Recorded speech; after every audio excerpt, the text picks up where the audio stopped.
not really ever spoke about it in depth like this. Nothing prepares you in life for those kind of situations. But I felt like I'd failed at the time. That's the truth.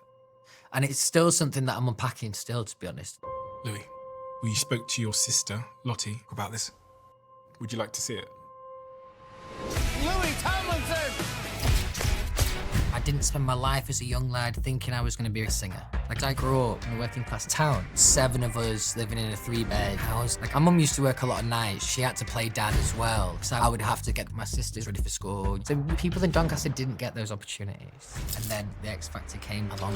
I auditioned 3 times. The first time I failed, the second time I failed. And I remember thinking, this is utterly crushing, just sobbing to me mum. But she made me feel like I could do anything. So instead of running away, it was like, I know I deserve it, I know I can. So how do I relearn confidence and go for a 3rd time? And when I think about what happened in the preceding 5 or 6 years, it is crazy. Yeah, and the toughest thing to deal with is just the lack of normality. And part of growing up in a working class town, I have this like guilt for the success and money that I've earned. And then personal worth within the band, I really, really struggled with. But you co-wrote 15 platinum singles. But I wanted to do more. But mostly for me, I didn't realise the value of family time. And the more time I spent at the band, the more time I spent away from home. Like 2 of my sisters who are identical twins. I've never told them this, but I wasn't confident enough to tell them apart. That shows just how little I was at home. And then it ends. And what was really strange was being 24 years old, realising that the only way is down from it. Louis, there's so many things that happened in your life. How does a young man grieve? It's not really something I speak loads about, but I'm happy to, because I cannot have that define me. The floor is yours.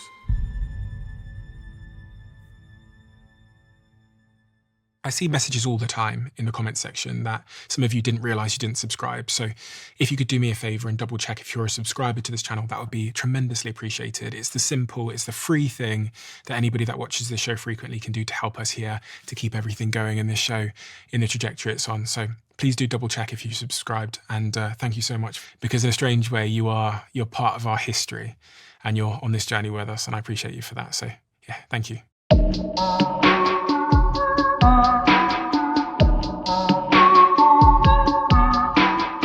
Louis, to understand you, what is the earliest context that I need? Something that played a massive role for me in my life was the fact that maybe for the first 4 or 5 years of my life, it was just me and my mum. My first proper memories are just kind of having like really kind of nice and warm and really like emotional conversations with my mum. I think something that I'm kind of proud of is that I find it easy to be emotional, and I kind of like talking about my feelings, and I like getting into conversation with other people about that. And that was definitely something that she instilled in me from like a really young age. And something that still definitely really helps me today, especially, you know, navigating through the life like I have. Those kind of things of being able to talk about your emotions and your feelings, like vitally important actually for the job that I do mentally, you know.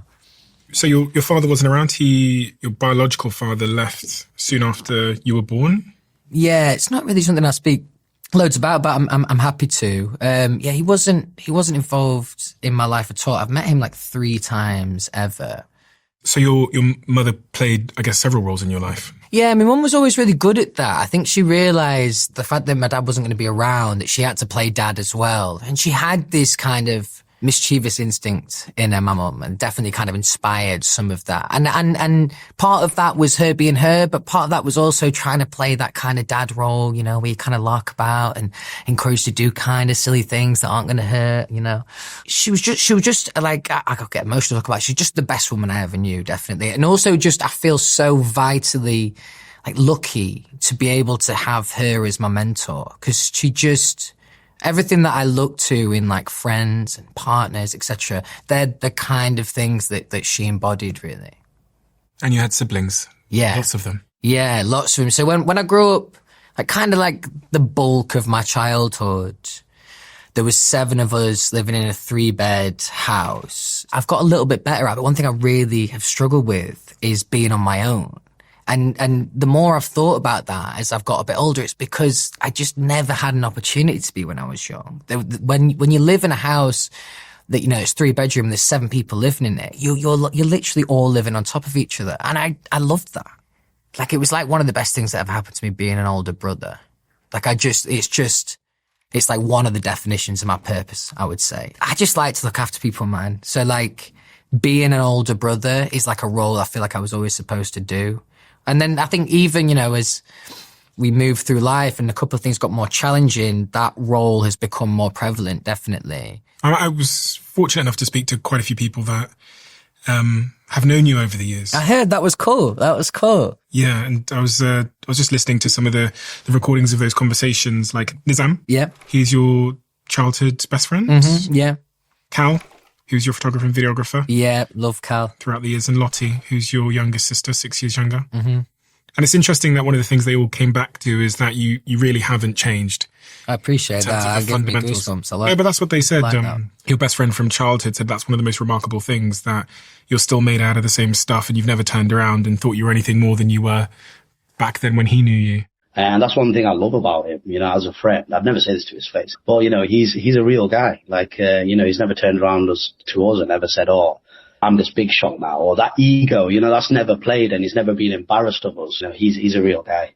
It's at least 50% conscious, that, or at least it started out as that idea. Because I think when you enter a crazy situation and One Direction being like the pinnacle of that idea, there's people around you that all of a sudden feel that used to feel really, really similar, and all of a sudden they feel really different. I'm not talking about day-to-day conversation, but I'm talking about stuff that we can relate to, problems that I might have had, that I might, you know, talk to them about.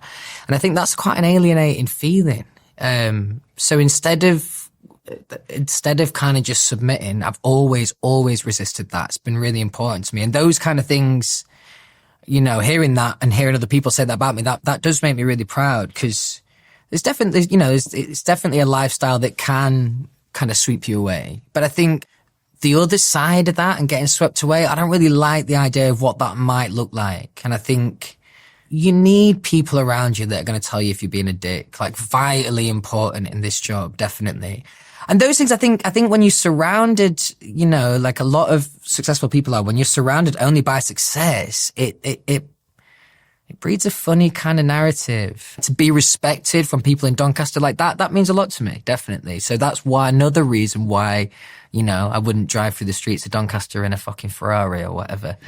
And you went to school in Doncaster, Hayfields? Yeah, Hayfields, where I did most of my time, and then I failed my A-levels and then went somewhere else for a year. You failed your A-levels? I failed my A-levels, yes. That was the first time I'd ever got a real bollocking off my mum. A real dressing down. Because she was really, really fair. But there was something that she was kind of strict on with schoolwork. And I remember getting in the car and she said, "You fucked your life up." And she never swore. She never swore. And I remember, I got goosebumps thinking about it there. I remember thinking, maybe I need to do something with my life.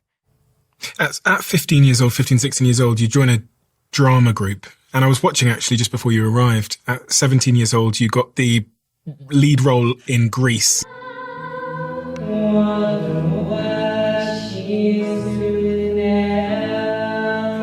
The foundations were set and you ultimately at 18 years old decide to go and audition? Yeah, that was the third time I auditioned for the X Factor. So every year previous to that. So that would have made me 16 when I first auditioned. There's like 3 producer auditions and then you get to see Simon, you know, it's the main one.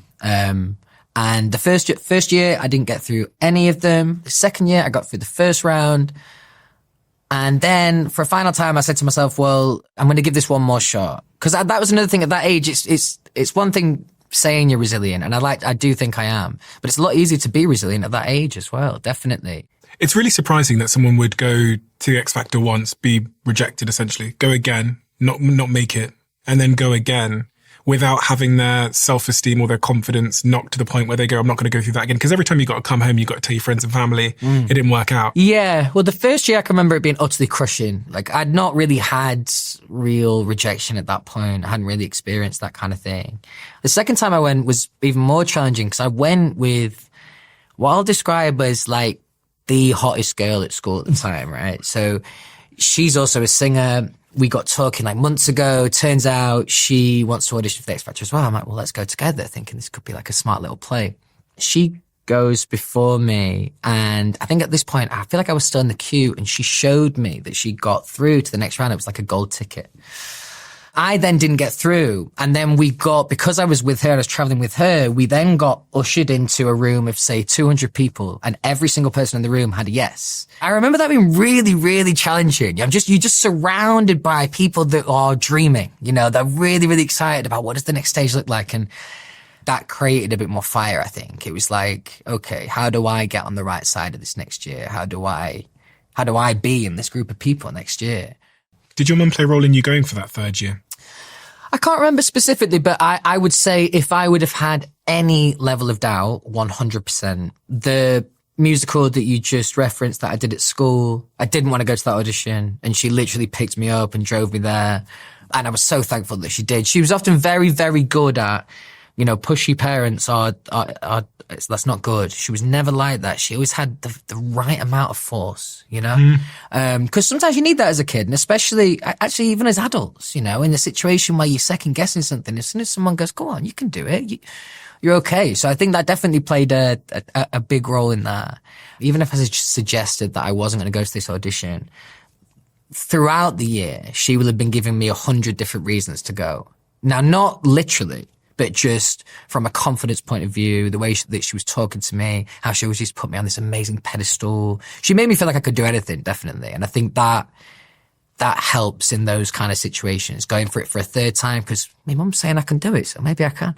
So you do the audition where you saying, make you feel my love. That was boot camp. So that was the second part of the audition. My first audition was a song called Hey There Delilah. Did nothing for me, like sonically. Like obviously now I can say this because I've got a bit more experience, but as a young lad, you're not thinking about any of these things. It was just, I like that song, I'll sing that song. It was bad. It was really, really bad. And to the point where it still makes me deeply uncomfortable, like listening to or watching that audition. The only thing I'd done like this is the school production of Grease, and that was to about 250 people over 2 nights. And that felt like a fucking mountain of people. Cut to then your live TV audition at the MEN in Manchester, and there's 3,000 people in the audience. 3,000 people is a big gig for anyone to play, like full stop. Like if you do 3,000 tickets, you're doing really, really well. So it's the definition of being thrown at the deep end. And I think that's part of what they want. But it's not going to yield the best results from everyone. Some people it is, but I just remember feeling like a fucking deer in a headlights, like really, really shaky, like really, really, just felt really, really uncomfortable. I just wanted the ground to swallow me up. I'd never been in a situation where I was quite a confident young lad, so it wasn't very often I'd even been out of my comfort zone like that. And I just felt like a deer in the headlights, definitely. Am I right in thinking that they probably had the idea to construct a band much sooner than... They must have done. You know what I mean? Knowing Simon, I will have had these conversations with him in the past, but can't remember now. But knowing Simon, yeah, I think, you know what he's like, right? He will have had that in his mind for at least for the year before. He loves a boy band as well. He's got a track record. Yeah. They make him a lot of money. Mm. And so you come third on the X Factor as a band when you were put together, and then you signed at 19 years old to Simon Cowell's Psycho Music. And it's crazy because when I think about you signing at 19 years old and I think about what happened in the preceding 5 or 6 years, I mean, it is crazy. It's only now outside of being in One Direction that I actually have a little bit of a concept of what happened and even, the craziness of it, because nobody has any context to it before it happens. So we definitely, we felt like things were going really, really well. But we also... there will have been part of us, especially in that first year, of just assuming this is what, success looks like. A successful artist does these things. And the first moment that I remember distinctly, actually, that I realized that maybe this was bigger than, let's say, the average thing at the time. We got booked on a support gig with a Disney band called Big Time Rush. And before that tour show, our manager, but our senior manager, the kind of guy you only see, 6 gigs a year, and it just happens to be Vegas and LA and all the best places in the world, And he sat us down, it was like this dressing down, and it was like, look, this is what you need to expect from a gig like this. I expect people to only know the singles, and even if they know the singles, that's a real win. They're not going to know the words to the album tracks. It's going to be a very, very different show to what you expected. So we're all ready to go out fighting because we'd not really had that at that point. We'd had most things that we'd done, we felt really confident doing. So like we were kind of going on the back foot. And then I can remember when we walked out on stage, and I think we opened with something that wasn't a single, and people were just locked in, like massively locked in. And it was really, really fucking loud in there. And I think that was a moment where I remember, again, I had this kind of side to me when I was younger. I was so excited to tell Richard, who was our manager at the time, I was so excited to tell him post-gig about how it actually went. Did you see it then? Because that was obviously not how it played out. And I remember feeling pretty smug about that. But I think it was once I kind of got to bed that evening, I was kind of thinking, I wasn't an overly deep thinker at that point, but I was still thinking occasionally on a deep level. And I'm looking at this music manager and I'm thinking, like, this guy's like uber experienced. Like, he's been in this situation countless times. So if he was to predict it wrong, like maybe he did, I'm like, well, maybe something is happening. How do you take care of yourself amongst that? Because, one of the things I've learned from doing this podcast is I've learned so much about the brain. I've learned so much about dopamine and sleep and circadian rhythms and all these things. And so when I fit that into the context of what your life was like at an age where these neuroscientists tell me that the male brain is still growing, it's still forming itself, you're putting this tremendous external pressure on it. You're like shocking it every night. I remember when I interviewed Liam, your former bandmate, him telling me that he would he remembers walking out on stage, and I think it was Dubai, and there's like 100,000 people there, and then thrown in, you probably remember the gig, like thrown into the taxi, taken back to the hotel room and locked in there. And he was like, I remember him saying to me, it was stage, car, hotel, locked, stage, car, hotel, locked. Like, fuck. I would say that the way that we both handled it, me and Liam, was quite different. I think that's often why I had a good relationship with Zayn from early on, because neither of us are kind of rule abiding, and not in a way that's like utterly disruptive. It's just we have our own ideas, and that at least alleviated a little bit of the pressure, knowing that deep down, if I wanted to just go and do something, I would genuinely just go and do it. Whereas I think Liam and the other boys, actually, to a degree, there was an element of a little bit of fear, I think, and also Liam had, he'd worked so hard from the age of 14 to get there. Liam's journey was a lot different to mine. I just felt like a happy-go-lucky guy who won the lottery, like, whereas Liam was very, very precise and deliberate, and he'd got there for all his hard work. So I think we also came from a slightly different point of view. Another benefit that I had during that time, and I still have, is I'm not a dweller. Like, I'm an overthinker for sure, but I wouldn't say like I'm a dweller. So I wouldn't use this phrase with me very often, but like there's definitely an element of ignorance is bliss during that whole time. I find it so fascinating that you talk about this idea of you having the minerals or the personality where you would push back against the system a little bit. Because when I spoke to your former cameraman and videographer, he said that you were the one in the group that stood up against the label. So you'd be the one to turn around to the record label and say, we need a day off. And it's interesting again, because I was, one of the things I learned from doing this podcast is this idea of like learned helplessness and control and autonomy. Basically, TLDR is, it says that people who feel like they have control have much better physiological health outcomes. They have less stress, they're more insulated, better psychological states, less anxiety, less depression, because they feel like they're in control of the situation. So there's this crazy study that I was reading about when I was writing my last book about these rats, where they learn that they can't do anything about the situation, and they basically give up and they become submissive and they stop trying. And I think about this in the context of humans as well. And you're from what your videographer told me, Cam, you were clearly not that. You were clearly someone that would push against Simon Cowell's record label as a young man. Yeah, and that's something, I've had a few conversations with my friends, similar things about this, and I'm not certain where that was like inspired by, because it's brave, right? To stare someone who at the time, at least in pop, was one of the most successful people in the music industry and say, no, you've got it wrong. Here's me, an 18-year-old with no experience, telling you've got it wrong. I think what gave me confidence in those ideas is, even if it wasn't a collective voice, even if it was just my voice delivering the message, it was always with collective intention. It would always be for the good of all of us. Making those decisions now on my own, they're not quite as easy. There's a lot of different kind of things at play, but and again, it kind of comes from that big brother kind of role again. I was the oldest in the band.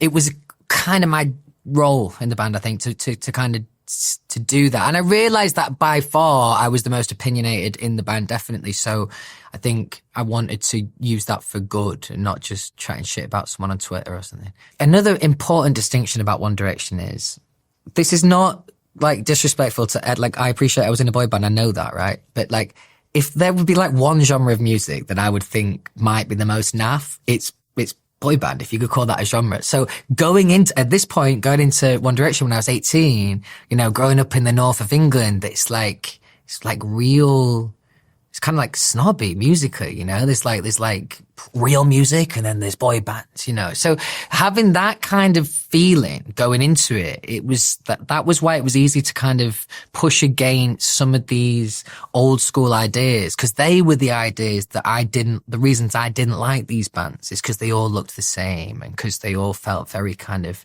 PR pressed, you know. It was always a really interesting project for me to try and to look at One Direction and think, well, how could we make this a little cooler? I remember the real turning point in One Direction was when we put up the pre-order for our first single, What Makes You Beautiful. I can't remember the number of how much we sold that week, but we broke some record, right, at the pre-order, and we got told this, and we'd not released any music at this point. And I remember thinking, that's fascinating, because they don't know what it's going to sound like yet, but they're invested. That felt like power early on. And it also felt like that we could rewrite the rule book because people were invested in us as much, if not more, than the music. I think that's fair to say. Was there a part in the evolution and the journey of One Direction where you had that moment where you go, there's elements of my life that I love that I no longer have access to because of this success? I would say that it's more gradual than that, really. You know, you start to lose some of your own independence to a degree. And then I think also the age I was, right? So like I was 18 when I first joined the band. And I always say this, that year of my life before I auditioned for the X Factor, at least up to those 18 years, was the best year of my life. You know, you've got independence at that point. I was driving. You could go out. Like, it was so fascinating socially. There's always something to do. So to leave that behind was quite gutting, actually. And that took me a second to get used to it first. Now, I always felt incredibly grateful and really excited every time I was doing something with One Direction. But any kind of time for reflection, I was really, really missing home. Like, me and Zayn when we were younger, we had countless conversations of like, you know, should we just pack it in? Should we just call it a day? Why? Because you feel alienated. You are living this lifestyle that, and there's a million different reasons, right? But like the fame thing's really difficult. And mostly for me, it was about being alienated. And I can't, like any of my life experience was now not so relevant to some of my friends, you know. And I think that also I think this is part of growing up in a working class town, but I have this like guilt for the success and money that I've earned as well. And I think that also is kind of part of the same thing. I think it's kind of like two different things. The fame thing, I'll never be okay with. Like, if I, like, of course every artist says this, but if I could just do the music, you know, that would be amazing. That would be amazing. I suppose I could on a lower level, but I wouldn't get the same rush that I do. I think it's almost, it's almost everything else that comes with that. It's interesting when someone says they felt isolated, which is something I've had a lot from people who've had great public success where they've got a big fan base, because we think of like isolation as not being around people. But I guess isolation in the context you describe it is more about connecting to people, relatability. Yeah, but it's also like the metaphor would be like, what's that really famous crossing in Japan? If you took a drone shot and you pulled right out from that and you would just become a little dot amongst the noise. Sometimes that's kind of how it feels, because also it's not the real world. You know, the even in the way that people perceive you is not the real world. The first moment that One Direction got, the first big pay packet was a merchandise deal that we got, and we always did really good merch. How old were you? 19. That was the first kind of moment where I felt really, really excited. And so I rang my mum straight away and, told her about it like I always would. And she was really excited for me. And obviously, she's just proud. That's it. And then I remembered the feeling of, but who else do I tell now? Because, do I call up Nizam and tell him? Well, he'll be into that and he'll be really proud of me. But bear in mind, he's just seen me on the X Factor. And this is another thing I realized about people is they think if you're successful, then everything is just, successful and that's how it goes. So I think, I didn't call Nizam, but if I had called him, he probably would have been really nice, but in his head would have shrugged his shoulders like, well, obviously, things are going really well for you. So I think there's definitely a lack of understanding there, rightly so. There's also a guilt, especially at that age. People life's really, really expensive at that age. People are up to their eyes in student loans. It was only about 2 years ago that I put all the plaques up on my wall at home and my awards, like the Brit Awards and stuff that I got in the past from the band. They still annoy me even now in my lounge. Because if I'm having a conversation with someone, I don't even really want, I want to just be me. I don't want to be that guy that won those awards. We can be and we can conversate like that. But truthfully, if Nizam came over to my house for a chat and a coffee, I would hate that the conversation might end up then gravitating to me or my success. It's much more about just what those relationships and conversations look like in the real world. That's what I'm craving, is that real normality. All I want is to just be on an even playing field with everyone in any kind of conversation. I think that was the toughest thing to deal with, is just the lack of normality in every sense of the word. How does things like alcohol play into this? Because you're living a crazy, crazy life where your dopamine and your brain is being tested in all different ways. I remember Liam saying to me, this is really when he started to have a problem with alcohol in the early years of the band. And I'll never forget it, him talking to me about the mini bar in the room. One of the things I didn't realize is, okay, you've just been out on stage in front of 100,000 people. Then you're back in a hotel room with a mini bar. I feel the pull from alcohol, and I definitely drank quite a bit when I was in the band. But I think an important distinction post-show would be I'd smoke my weed. I'd go back to my tour bus and I'd go and smoke my weed, and Zane would smoke with me too. I hope he doesn't mind me saying that. I'm sure he won't. And that was great. And actually, people do things for different reasons, and that was my vice. That was my choice. Now, the reason why that kind of suited my brain at that time was I've just had all this noise in my head. I've just had this crazy experience on stage, and that's the noise that you kind of need to quiet down sometimes. So what we would do is we'd get back on the tour bus, we'd play Call of Duty Zombies, we'd smoke our weed, and that's all we'd think about, and that's all we'd do. And then we'd get into cliche stoner chats of deep conversation, probably UFOs, all that kind of shit. And as daft as that might look and feel, it's our normality. It's creating the normality on tour. It's a version of what our friends were doing back home as well. But also it was such a lovely way to kind of debrief from those moments, away from the manicness. You've just got this kind of really subdued, nice environment. The juxtaposition actually felt quite nice. If you could go back to the day that you signed a contract with Psycho, what is the advice that 33-year-old Louis would give 18, 19-year-old Louis? That is a really, really big question. I think I would say to be confident in the earlier years, because the older I get, the more I realize most people in their earlier years of doing said thing are, to a degree, faking it. And I think for a long time, I was just thinking, well, I didn't spend my life as a young lad thinking I was going to be a singer, so I'm playing catch up and all those things. And there's another thing I'm more than comfortable enough to say. I'm not the best singer in the world. I'm okay with that, right? But there was definitely a time where those things were challenging as a young lad. And I think I would just cut myself a bit of slack as a young lad, because it's been a lot of my defiance and decision making that's got me to where I've got, and that should give me confidence. So I think as a young lad, I did really just felt like a deer in the headlights, and didn't really have any kind of context what was going on.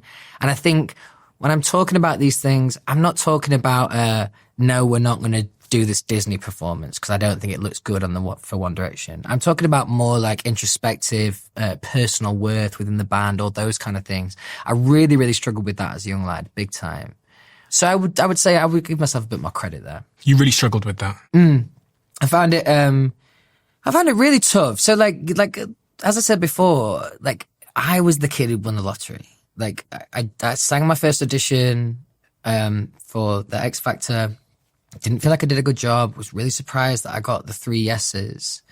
Now that was maybe 4 months before the first auditions air. So I've told everyone at this point, obviously. I'm in a band, I'm on the X Factor, and I have told anyone that will listen, like everyone.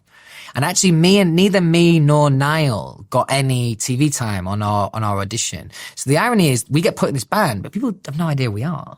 Like there's no context for the viewers to actually see this and actually really care. I felt like I was playing catch up from that moment in. I remember this like really like real nothing, typical X Factor thing. We went filming for the judges' houses, which is the stage. You have the auditions, then boot camp, judges' houses, live shows. And we went filming for judges' houses. And I was already questioning. I wasn't really singing at all. I had not had like any individual thing to sing. It was all like harmony stuff. And I got stung by a sea urchin, right? Random story. My foot blew up like an elephant. And we had to film all this, you know what X Factor's like, right? We had to film all this jeopardy. This like, how will the boys audition without Louis? It was awful. It was awful because there was no credibility to that statement. The boys could have auditioned straight away. At that point, I was doing a lower harmony, and I would be shocked if anyone could even hear me in the mix at that point. So that was really challenging where, you know, I'm already starting to feel those things, and then you get something like that that's quite literal, and they're trying to sell this jeopardy. And I remember thinking, I wanted to do more. I just didn't know how to do that. Again, there's no context. I thought I was a good singer before I went on the X Factor. Then I get through the audition. They put me through. I'm like, okay, well, I must be all right. Then they don't show the TV audition. You're like, oh, maybe that's like a personality thing. Or I don't know, maybe it is my voice. And there's a lot of, especially as a young lad in this situation, there's a lot of unanswered questions. Did you ever ask those questions? Did I ever ask him why I was in that band? No, I would love to though. I would have loved to. But do you know why I would never with him? Simon Simon was always very brilliant at making me feel, like worthy in the band. But as you said before, like I was often a voice between the band and the label. He was the label. Well, he put me on side, and that's a smart move, isn't it? One thing he would always do, Stephen, is he would always say my name. Now, when you're a 19-year-old lad and Simon Cowell says, do you know what the thing is about that idea, Louis? You are empowered. Now, we like people using our names. Now imagine that's Simon Cowell and you're 19 years old. There is a spell that comes with that, and there's a power that comes with that. And I think for a long time, I kind of fell for all those kind of ideas. Now, I think Simon, again, is an interesting person. He is a brilliant businessman. Now, I learned a lot from him. I still deeply respect him. And I was in awe of him as a young lad. I loved to be around him. I loved to listen to him make decisions and all of that. And I thought he was definitely brilliant at that time. He built me up on a pedestal to the point where I thought that it would actually have a real world meaning, not just a thanks darling kind of vibe. When did you realize that it didn't? When I joined Psycho on my own. So this is after the band. So the band split up, and no, I didn't have my pick of record labels. It was never like that. But even if I could have had 10 offers on the table. Let's just assume they're all the same money. I would have picked Simon always, because, like, again, a little bit like the north of England, loyalty is like a really important currency. It really is in these kind of, working class places. It's really, really vital. And I think, like, for me, that always meant a lot to me. So I thought, well, I'd heard that some of the other boys were thinking about going to other labels, they were right to.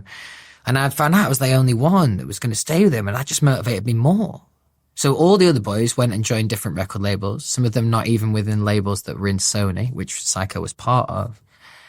And I was thinking, oh, wow, this is like, it's amazing for me, actually, that all the boys have done that. Because, like, look how good this makes me look to Simon. I look really loyal. And like, some of it was, like, deliberate, but mostly that's just how I am as a person. Like, I would rather just keep the happy family kind of vibe. That suits me. One of the things people don't talk about is the impact that your success has on everyone else back in Doncaster, including your mum. I spoke to your sister, Lottie, well, my team did, and I was listening to the recordings. And she said that it was especially hard for your mum because you leave home suddenly at 18 years old. And from everything you've described, you're more than just a kid to her. You were, in some respects, a partner in raising the family. And best mates as well, man. Yeah, definitely. Did she ever speak to you about the impact it had on her, all of that? That's something that I can remember really clearly. And she used to do the university analogy. And she used to say, I knew you were going to leave home at some point, but I had at least a time scale to that. I could like work towards in my head, okay, you know, in 3 months' time, he's going to leave for uni and that's that. One Direction never happened like that. You know, it all ran away with itself. So I think it felt like we all blinked, and before we knew it, I was no longer living at home. So my mum had no time to even grieve that idea of like, and just for context, I mentioned this I made a film and documentary, and it kind of sums up me and my mum's relationship perfectly. The first person I told when I lost my virginity was my mum.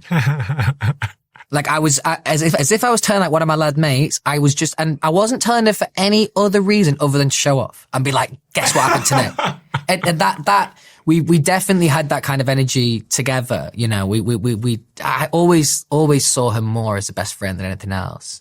And especially because I was her first, she had me when she was 19. We spent the first few years together without a male role model. So it was a little deeper than your average, you know, son and mother situation. So I think it really hit my mum like a ton of bricks. If I had my time again, I would have been more present and aware of those kind of ideas. And here's a story actually.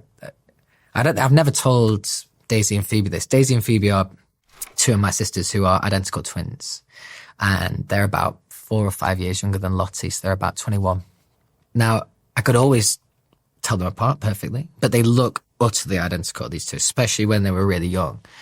And I can remember the more time I spent at the band, the more time I spent away from home. I wasn't confident enough to use their name to them. You know, it would be always like, oh, babe, or like, you know, something that way I wouldn't have to mention the name, because I wasn't certain who was who. These are two sisters that I spent my life with and grew up with. But I think shows just how little I was at home. And if my mum would come out to see me, which was great, but other, you know, the kids were at school and stuff like that. So there was a long time for those 5 years were in the band, a long time spent not spending enough time with family. And that, I would say that was 85% the job and the situation and One Direction and stuff. And then 15% me too. Like I could definitely have done more like that. But you know, when you live in a life like we did in One Direction, free time is so competitive. And when you're young, you're not smart enough to realize the value of this family time. And you were on an absolute rocket ship up until you must have been 23, 24 years old when the band announces that it's breaking apart. Obviously in March that year, Zayn says he wants to leave to have a normal 22-year-old's life, which shocked the world. How do you reflect on Zayn's decision now? Because were you pissed off at the time that he was breaking things up, or? I was fuming. Really? I was, again, it's not something we've discussed enough yet, but me and Zayn, but again, it comes back to like loyalty for me. And I just, selfishly, I'd wished he'd had a conversation with me first. Because me and Zayn, I'd like to think that he would say this too. I think he would. There was times where like we were like, let's put it like this, is a good way of describing it. On the last tour that Zayn did, we always said we would never be this band, the type of band that would have all their own individual dressing rooms. Well, sometimes when you've got a lot of guests and stuff, it can be challenging, but we always said we wouldn't be that band. And on the last tour Zayn did, Harry had his own dressing room, Liam did, Niall did, and me and Zayn shared. So I think I kind of like testament of the relationship. So I felt a little bit hard done by. I felt like not like throw these boys under the bus, but let me know. But I just a little bit. I thought that we had a relationship where he could have had that conversation with me.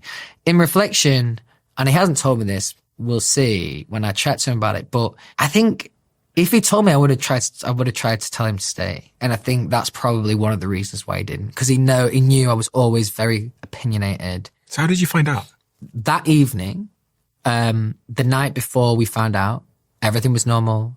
We're in the hotel room. We were somewhere, I don't know where, somewhere in the world. maybe where weed isn't legal, but we were having a joint. And everything was normal, you know, and then I think he maybe left at like 11.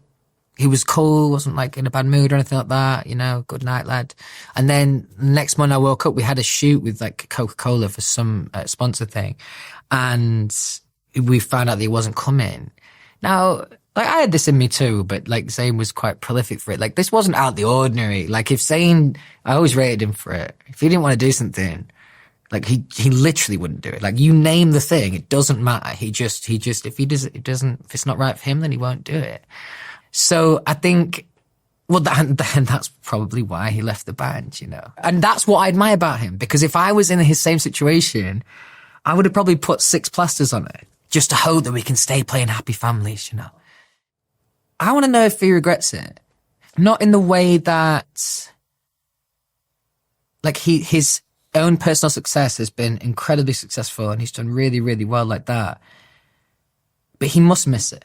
Like he must do, because I know Zayn really well, and Zayn has a bit of the kind of energy I do in such a way that sometimes this whole job can just be a little bit fussy. It's just a bit fussy in general, you know. There's just a lot going on like that. Now, when you're in a band, you can share that wealth. It's like, you know, say you're sat in an interview you're not enjoying. You just kind of shut up a little bit and let someone else pick up the pieces and they'll do that role. We could share the things that we didn't like to do as much.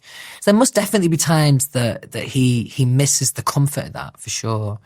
But it's kind of like the elephant in the room, to be honest. It's not, I've met up with him a couple of times recently, but it's not often something we'll discuss. But there'll be a time for that, for sure. I would like to have those conversations with him. But it crushed me, man. It absolutely crushed me. I was devastated because it felt like, oh, is this the beginning of the end of the band? But then also I'm like, this is like my best mate in the band at the time. So I'd lost a friend and someone in the band. Funny, you know, I've heard you say that you weren't prepared for the success of One Direction, but you also weren't prepared for the end of One Direction. Oh, no. And you describe it as hitting you like a ton of bricks.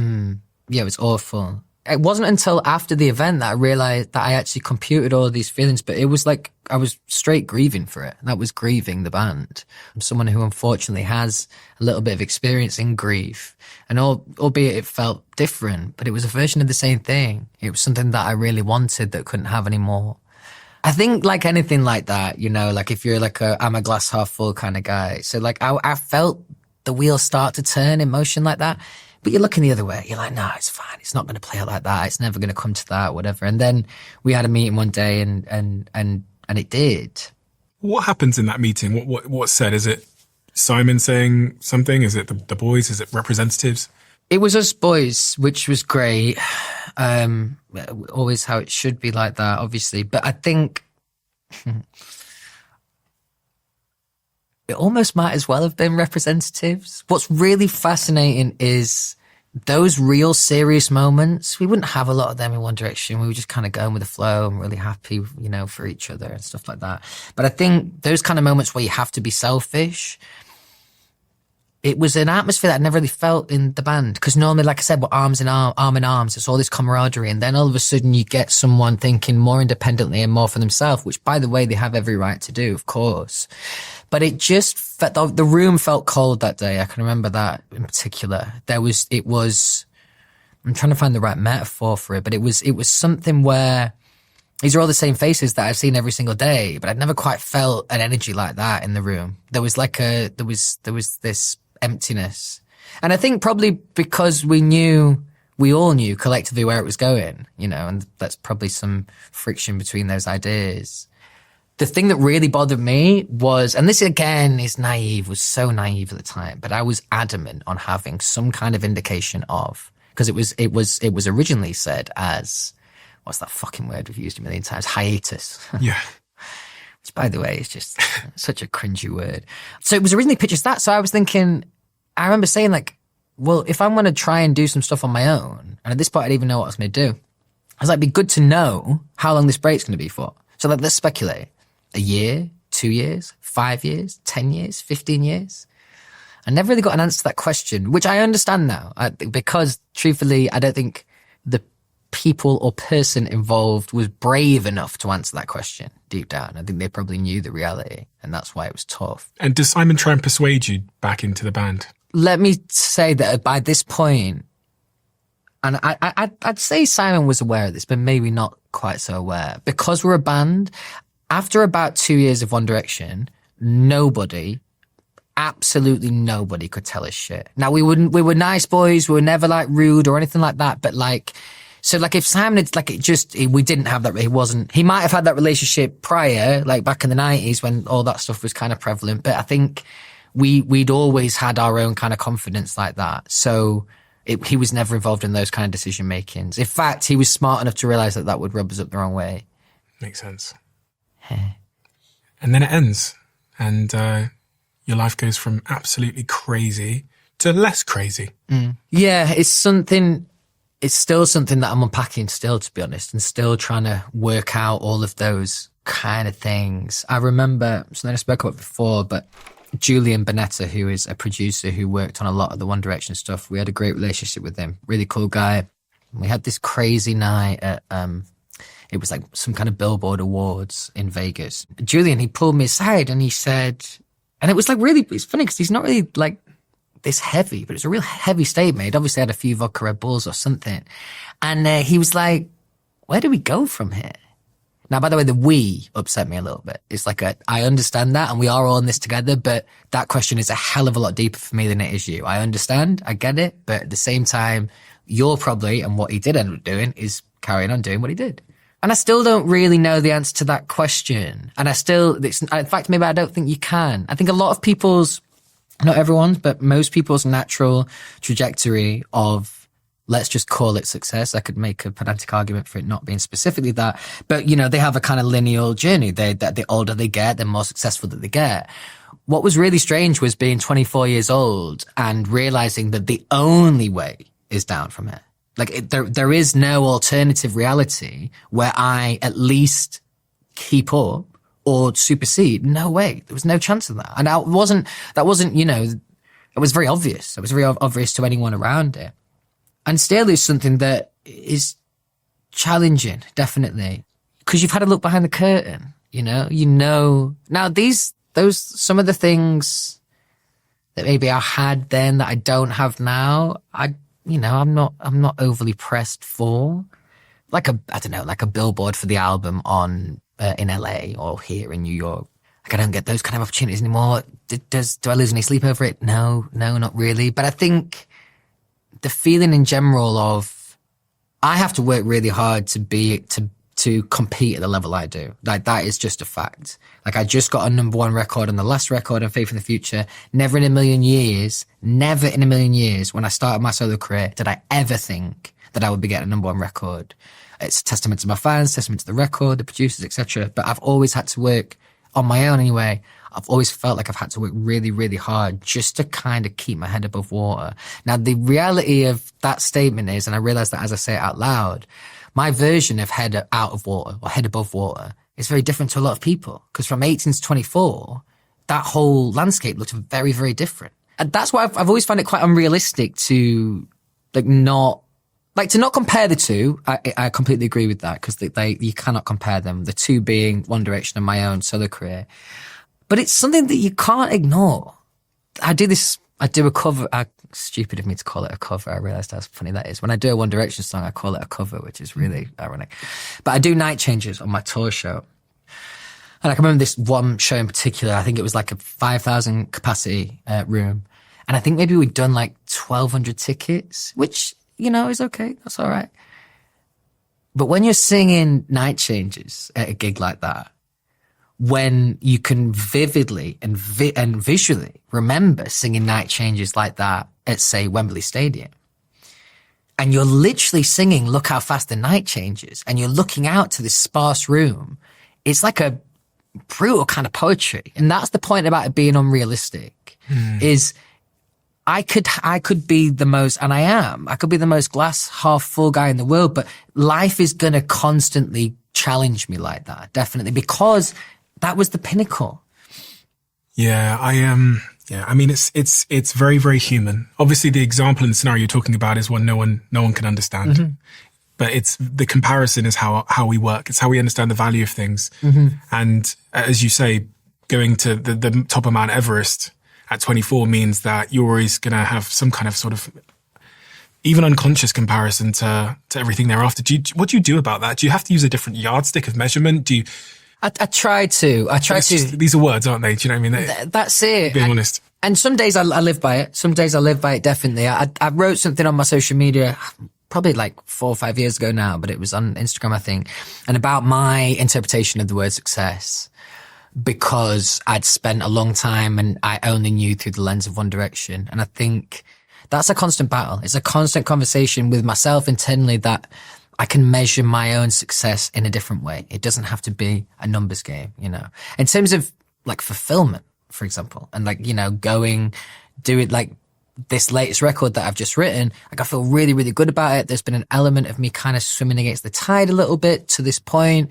It's like that, the feeling of fulfillment is like, that's legit. Did you have conversations with your former bandmates about how they were coping with these? Yeah. Is it all different? To be honest, that would only happen me and Liam. Like between the other boys, like not that it's not like emotional, cause like it is, and it's definitely deeper than surface level, but it's more, I would struggle to text the other boys as much. Why? I would love to hang out with them in person like that, but there's an element of it feeling, it's just all a bit small talk, you know, like, which is lovely and it's nice to catch up like that. But me and Liam would always speak on a much more deep level because, and I felt bad saying this because I feel arrogant, but I shouldn't. I wanted to look after him, definitely, Liam. Like that was like a role I feel like I was there to play. And like he definitely, you know, often his, the way he would like perceive certain parts of his life, I would be really inspired by. Like he was someone who really brave at times, which like contrary to sometimes what he put out, but really, really brave. Like he would ask anyone anything with a smile. And like, you know, he had a really good way about him like that. I would say he was the closest to being my brother. Love him deeply, could spend hours and hours and hours with him, but there was an element of always checking in and just making sure that like he's cool like that. Did you worry about him? Always, yeah. Because I knew he was a little misunderstood, but also, you know, like interestingly, the record when you're starting out as a solo artist, the parallels of people who know themselves make the best records, definitely. So like if you're still unpacking all that information of who you are as a person, as an adult, which we all were post One Direction, it's near impossible to point and go, this is who I want to be as an artist. Because essentially it's just a metaphor for who you are as a person, or at least the best stuff is. Liam will be someone who candidly I could say to him really honestly, like, bro, fucking hell, like, I miss being in the band. And we could like have a really honest conversation like that. Whereas, and I don't mean this in any kind of way, but if I'd said that to any of the boys, I'd be worried that they might think, oh, things aren't going well in his solo life, you know.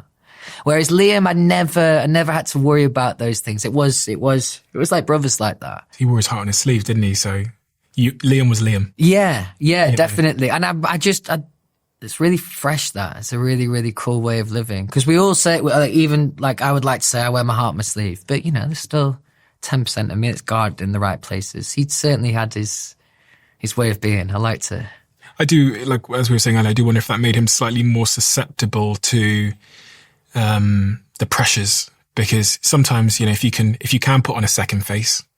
Yeah. If you can. Yeah. What's helped me in this job, and there's no truer time that kind of shows itself, it's me as a parent, there is a real distinction. This is me, there is me at work, and there is me not at work, basically. So either being a parent or being a friend or a partner or whatever.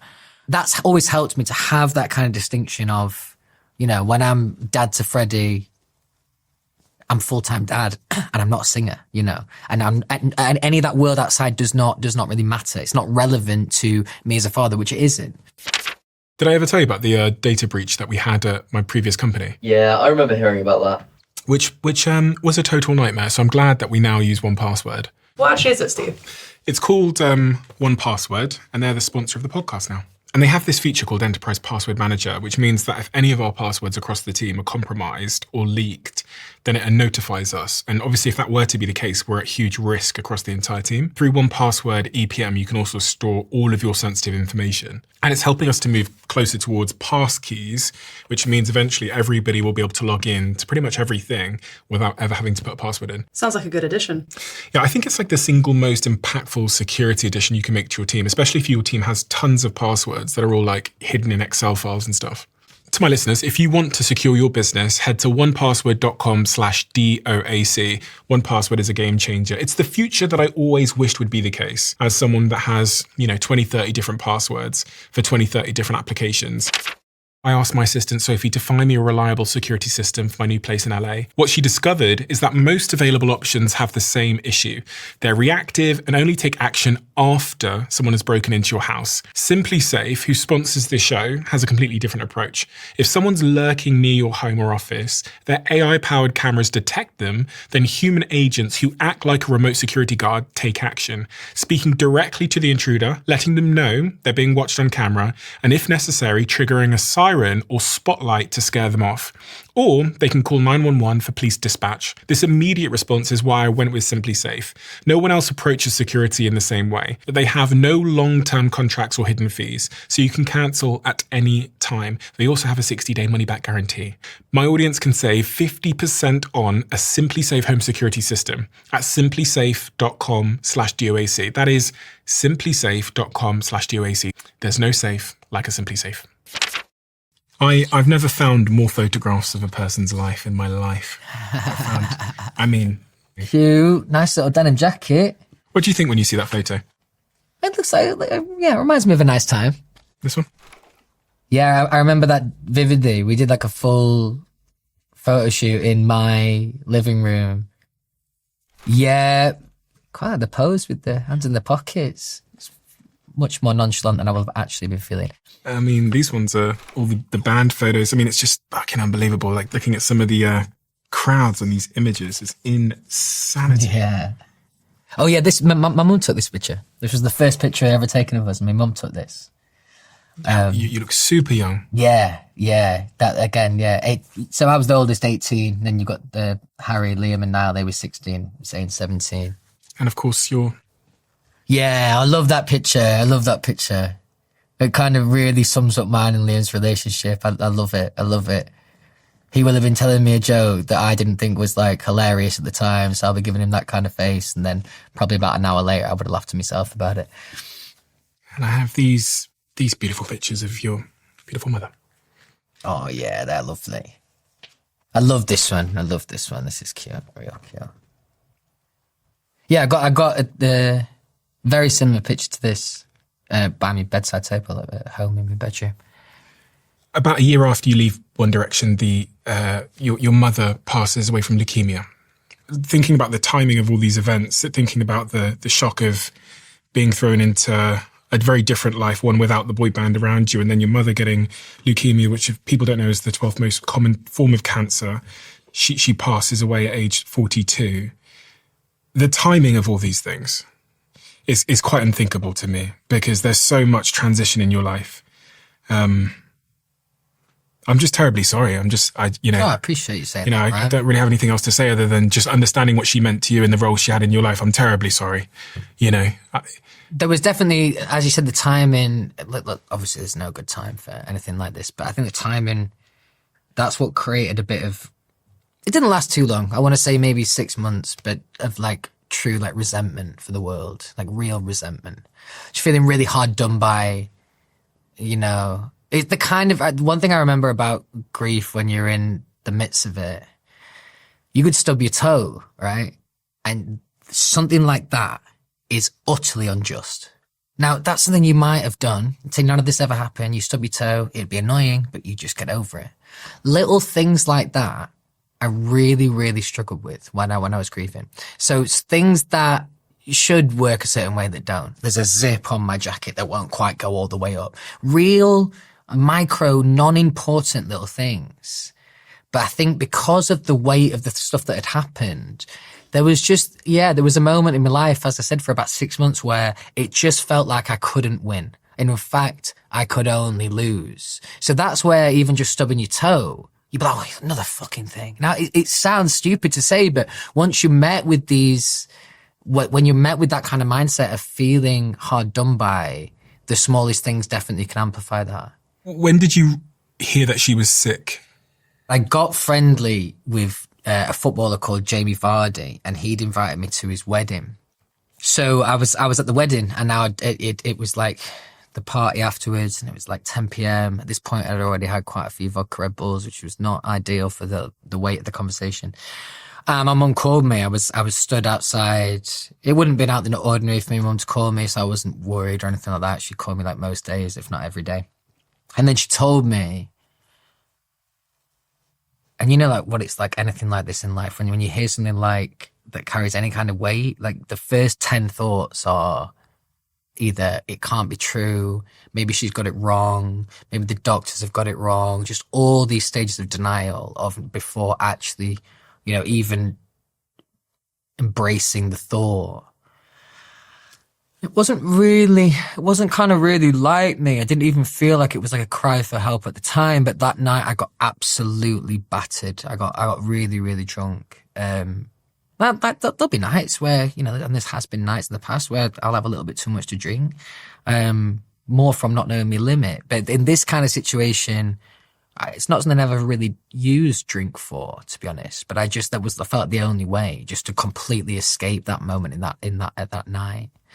What I found really challenging during even that first conversation with her about it was, I still wanted to inspire hope. I still wanted to, because she was really hopeful, and she was like, so I was trying to have this genuine worry that any son would, but I also was trying to shield a bit of my mum from that. I didn't want her to, feel like she'd upset me, or, even though obviously it wasn't her choice. But I can remember that idea of really trying to, I would be real with my mum about how I was feeling, but there were times when I wouldn't be, because I wouldn't want her to feel guilty. So she told you over the phone that she'd had a diagnosis? Yes, she told me that she had leukemia. My first answer was, I don't know where, again, this is just like the definition of denial.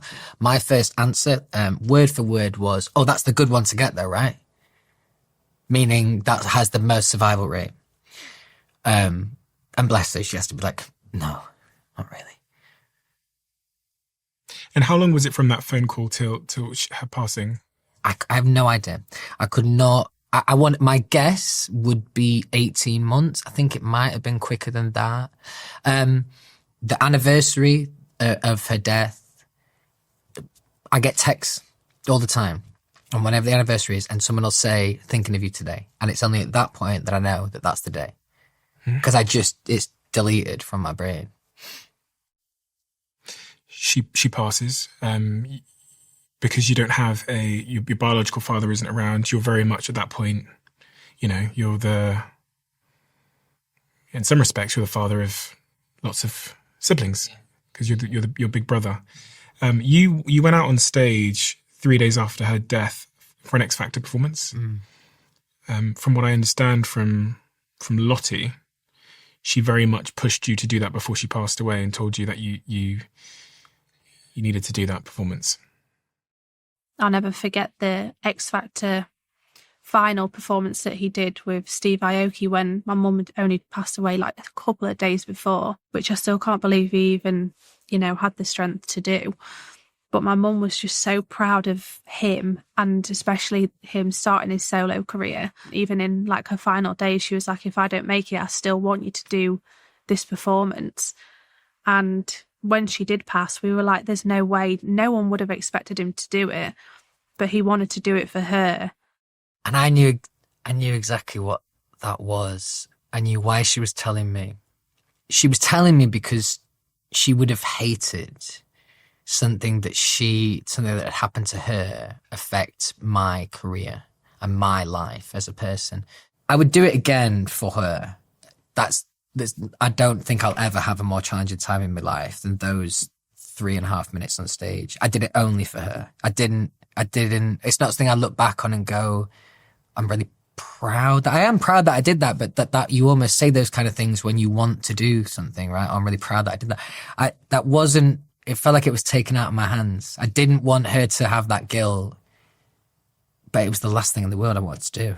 Like, obviously, like it was horrible. And also the song was called Just Hold On. It's weird how empowering those moments are. I can sit here now and comfortably say that the chances of my life being as dark as it was in those 3 minutes alone, like, I would be desperately unlucky to ever be in a situation like that again, where I was so young. I was in a situation where, as you said, all the timing was, and then I felt like I'd, been encouraged to go on stage, but it wasn't really something that I wanted to do. It puts everything into perspective. So like nothing's going to get as hard as that. So I think there's times where my job will weigh me down, even like today, not today, but I mean, in this current head. And it's just it helps me remember and helps me put things into perspective that, just because a radio station isn't playing my single, that hurts 0.00001% in the same as something like that. So I think because I was so challenged emotionally and I survived the experience, it's given me a weird kind of confidence, to be honest. It's just knowing that life probably won't get that dark again. You sometimes don't realize the role that your parents were playing until they're not around. That they were almost this sort of tectonic plate underneath everything. Was that a realization at that point? Big time. There was this true dependency on my mum that I did not realize until I'd lost my mum. So I think there was definitely stuff that I've had to learn, like being like on my own. And often she would inspire confidence. I'd say, I'm worried about this. I don't want to go to this audition, or I don't want to do this, or I'm worried about this song. And she, as she always did, made me feel like I could do anything in the planet. And she'd actually make me feel stupid for even questioning the fact that I couldn't do anything. So I think there's moments like that where you've almost had to relearn confidence like that. And how does a young man grieve the loss of his mother at such a young age? Everyone's grief is completely individual. Something I found out more recently. Purpose was mine. Now, this is, again, not a luxury that everyone has in a situation like I found myself in. I grieved, and I had moments where I was deeply, deeply upset. But these were fleeting moments because there was too much to do for my sisters. There was too much to do for my nan and granddad. There was too much to do for my family, where it gave me something to do. It gave me a true purpose. It gave me a reason in the darkest days to get out of bed and confidently get out of bed, because there was stuff that needed to be done. And at that time, my sisters were so young, and I was so terrified of what kind of effect that would have on them, growing up. And luckily, they impressed me every day. They're amazing, amazing women. My role felt like the strong one in that situation, and someone who's willing to give someone. Daisy would call me and she'd be really upset. And by the end of the call, she can just see the glimpse of a glass half full. That was my job, The grief became less relevant because of the need to look after everyone else.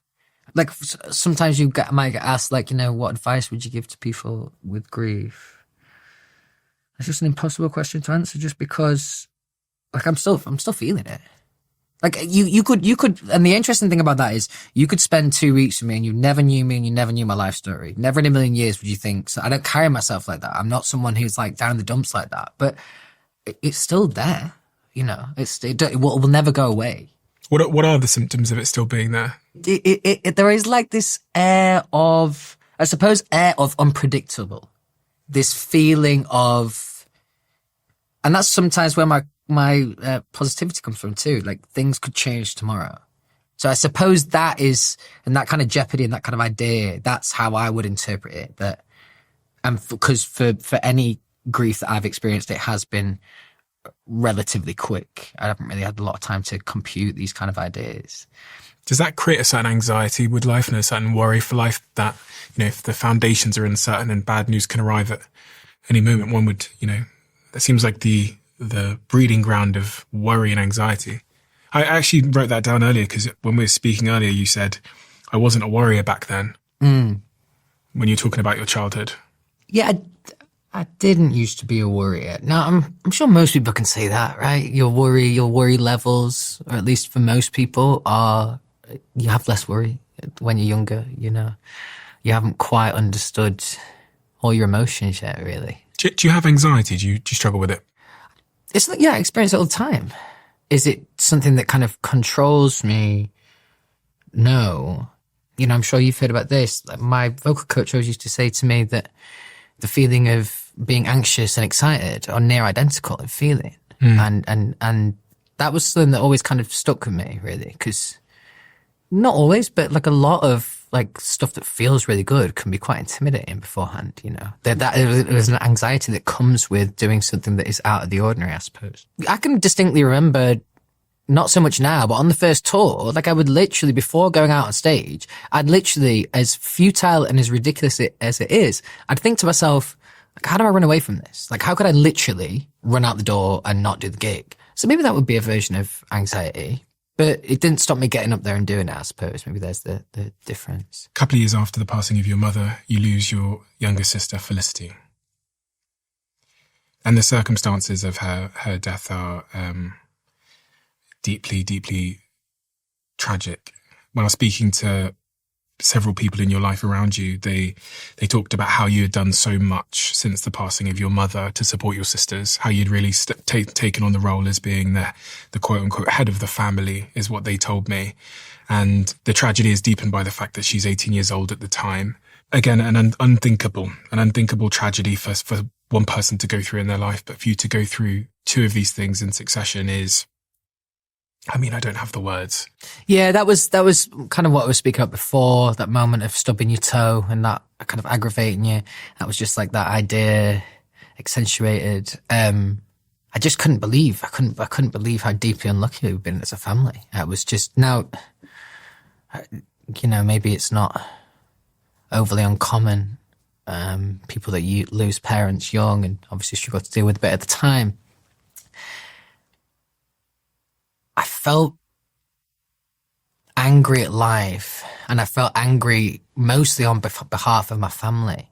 Now, it wouldn't be, like, obviously I would know that I was included in this idea, but I wouldn't be thinking, what have I done to deserve this? It was more, Daisy and Phoebe are so young. They've already had and Lottie as well, already had so much to deal with.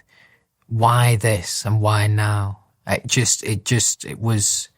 It did feel incredibly, incredibly unfair. That's something that's interesting about grief, is just how different each thing feels. Because that definitely, it hit me in a different way. It was completely sudden and immediate. Again, one of the most challenging moments of my life. So I'm sat in my house in London, and everything was like fine. I was a little bit worried. I've been worried about Felicity for the months prior, as I was worried about all my sisters. And I was just sat in my front room, smoking a joint, not thinking about anything really. And then the doorbell rang at like 1 in the morning or something, or maybe like midnight. And I had this feeling come over me straight away. And I'm not really this kind of guy where on another day, I might have been worried that the police were coming to grab me weed, but it wasn't like that. I just had this thing come over me straight away, and I knew it was bad. I knew that, look, when someone rings your doorbell at that time, it's rarely good news. And then I opened the gates. I've got these gates, and I opened the gates, and I saw the police car and the policeman. And then they told me that she passed away. And I literally was like, okay. Right. I can't tell you why, because it was only me and my best friend and my ex-girlfriend at the time. So it wasn't like a pride thing of me being like, okay, like I'm cool, I'm fine. Not only was I in denial at that moment, like I just refused to even compute it. It was just like, okay, cool. And then I remember shutting the door. And then I told the people I'm in the house with, and obviously then they start crying, and obviously then I think your brain starts catching up with you. And something that was really, really tough for me at this moment in time, and this is a stupid thing to say because I know that he was more than willing to be there for me, but my best friend who I was living at the time, who's here today, I remember him saying, I'm just so sorry. And he was crying his eyes out. I was just like, I'm just so sorry. I'm so sorry. And I felt guilty that he felt like that. It's just stupid. But, and so I'd said before about how this is, me and my family are some of the characters in this story, but often what's not spoke about in the name of grief is people like my best friend and the role that they have to play. Now, these are not trained therapists. These are not people who've had any kind of reference of this kind of pain. And all you're doing as a best friend there is actually demanding or just praying, hoping that they give you something in return that will not change the reality, but just, be there for you or whatever. And that, nothing prepares you in life for those kind of situations. That's something that I will forever, ever be in debt to him for. Because, yes, this is an unfathomable, it's a really impossible situation for me and my family to have found ourselves in. But there are other people at play too, and I can only imagine how hard that was. And he knew how hard it was for me and how I just lost my mum. And there are no words, right? I'm sure you're just scrambling your brain trying to find the words, and there isn't any. Also, bear in mind everything that I've said before this. If I was to dumb my role down to one thing in life, I'd maybe say to look after people. Well, in the context of my sisters, the protector, right? To lose my sister in the manner that we did, even though I knew that it wasn't fair on myself, I felt utterly guilty. I felt powerless, and I felt like I'd let my sister and like I'd let my mum down, really. My mum said to me, in the last couple of weeks of her life, she was like, you better promise me you look after your sisters. And I'm like, yeah, of course, I will. And she was like, but specifically Felicity, she's fragile. I felt like I'd failed her at the time. That's the truth. I know now that I didn't, and if she was here now, she would say that you didn't. But yeah, it doesn't change the feeling, and that's again, that's always been the role I played in the family. So, and all I was trying to do after my mum was just put me and my sisters and my grandparents in a bubble, and just nothing's gonna get to us, So that it sounds like a really arrogant thing to say. I mean this more metaphorically, but it truly undermined me. It undermined all the hope that I'd had, all these kind of ideas that I was instilling post a life without our mum. It just kind of undermined all those ideas. It made it a lot more challenging for me to say them and feel them and believe them. But it's the same with my sisters, So it just made everything obviously infinitely more difficult. The only thing I'm thankful is that my mum wasn't around to see that, because that would have been horrible for her. But I actually learnt this from being around Liam. When someone is struggling with their own demons per se, unless you've been around someone who's really struggling, you probably don't understand how helpless it often feels. And in hindsight, it's, someone that's not been in those situations thinks, well, you just go over there and you sit with them and have dinner and then you fix it, you just stay. But actually the reality of helping someone who's struggling is they often do things in private and in secretly. You referenced, you knew that Felicity was struggling with something. Was that the passing of your mother that she was struggling with, or was it life generally? I think it was a bit of both. I think obviously mum passing definitely amplified any of those things. But I think with Felicity, she was one of these people that, she was uber intelligent from a young age, really, really, really intelligent, which is ironic because I'd say we're a relatively smart family, but she was like in her own league. Really, really intelligent woman. And I think that brought its own like social frustration for her. Definitely, you know, you hear these people that are like intelligent from a young age. She would always have felt like she was on the outside looking in, but only because of like her intellect, really. And, you know, that's tough for kids when they're younger. Definitely. It's not something I can personally relate to, but I can imagine how that would be really alienating and tough. Felicity was probably the most like me mum. So that also carried its own weight because it felt, I'd say Felicity looked the most like my mum as well, like visually. I mean, she's Yeah, it's crazy. You all look like each other, to be honest. Yeah, we do. I used to get that when I was younger. People always used to say how much I look like my mum. And as a young lad, that's not really what you want to hear, but I'm really proud that. Yeah. Yeah, you can see how much I love her there, bless.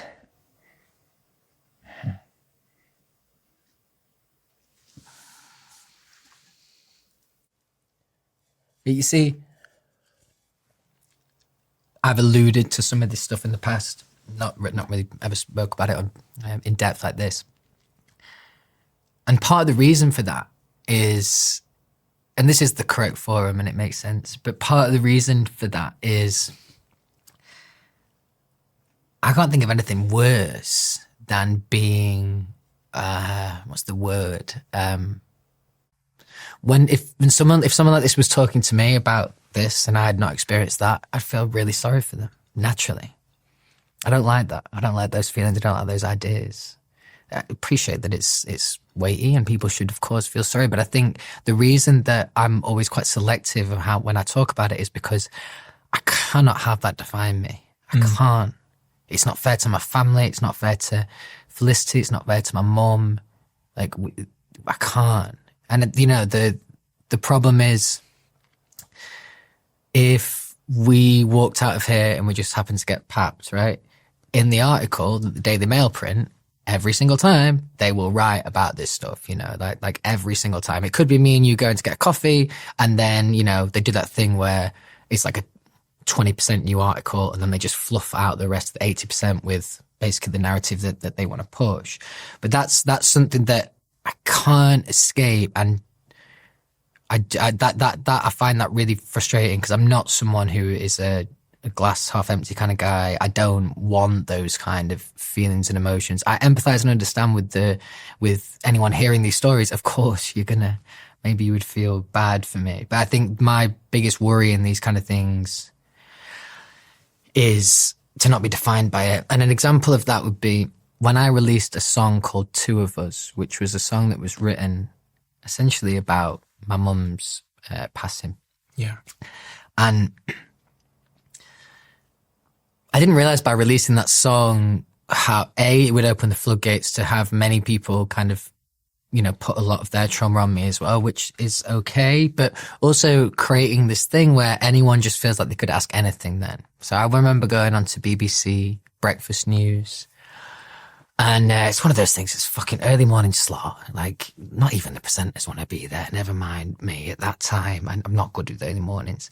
Anyway, so I'm going on to talk about Two of Us, the single. Now, we distinctly said, you know what it's like, you know, these are the things that are okay to mention, and do not mention these things. Now, if I was going to go on and talk about what the song was about, then fair enough, you know, that's one thing. But I actually had a journalist at the time who asked me directly about those things, and I'd known that we'd said don't. Now, it's very different to be, like, sometimes on that list we might have don't speak about One Direction. Like, that this is not what I've got a problem with. But when someone's had their own grief and you're still then going to ask those kind of questions, I think I found that really, really troubling. And I think what was interesting was I left the interview, and I used to be good at this when I was a bit younger, and I obviously took to Twitter and was like, never fucking working with the BBC again, blah, blah, blah, blah, blah. And then he came back at me, this journalist. He said, well, if you write a song about grief, expect to be asked about it. And my instinctive reaction was, there's somebody who hasn't experienced grief. They couldn't possibly have. Because if they had, they wouldn't make such a horrible, horrible comment that just lacks all kind of empathy. So I think it's those kind of moments where I'm quite guarded with this kind of information, just because I think, as I said, I think a lot of people, if I never spoke about it, I don't carry myself as someone that looks like they're really hurting. At least I hope I don't. I don't think I do. Do you know what it sounds like a crazy thing for me to say, but I had no idea. Okay, right, yeah, okay, yeah. So we met at Soccer Aid. Okay, right. I had no I like idea. that. Okay, that makes me feel good, actually. And, it's just me being honest. I had no idea. I'm not someone that, I don't really read newspapers. I don't stay close to tabloid stuff. I had known Liam, but Liam hadn't spoken to me about these things. I'd met you, we'd hang out for a couple of days at Soccer Aid. I had no idea.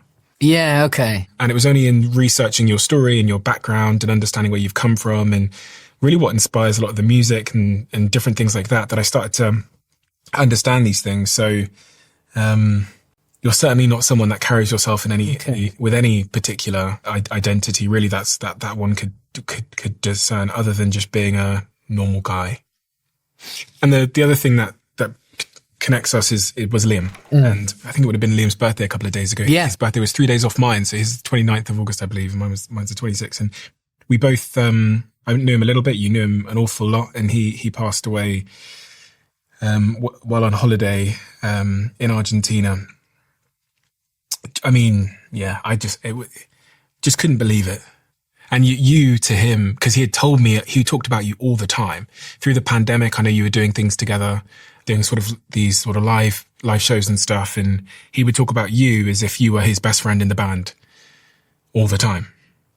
And I guess that's you reciprocate that feeling with him, right? You were like especially thereafter the band, you know? Definitely thereafter. I'd say, in the first couple of years, me and Liam used to speak about this. We kind of butted heads a little bit. Like I said before, Liam had been, he'd been working really, really hard since the age of 14 to get to where he was in One Direction. My journey wasn't like that. So there was definitely, if I wanted to do something and I might be going out late at night and then Liam might say something along the lines of, we've got a photo shoot at 9 o'clock in the morning tomorrow. We never saw eye to eye on those kind of things, because I'm just like, well, I've got this amazing opportunity, so I'm still going to go out and, party or whatever. But I think Liam, he came from a very, very sensible point of view, but mostly because he'd given so much more time and energy to it by that point. Like as I said, yes, it was my third audition, but really they weren't too taxing, the moments of the rejection. I just got on with it and got through it, and it was fine. The only time X Factor was relevant to me was the times when I was auditioning those days. Whereas Liam, it became his life from 14 right up until 16. He'd sang at like West Brom Stadium before like any of us had done anything. When I put my post up about him, and by the way, it's just so utterly challenging that, like, there are just too many words and too many memories. It could just be infinite, the post, I really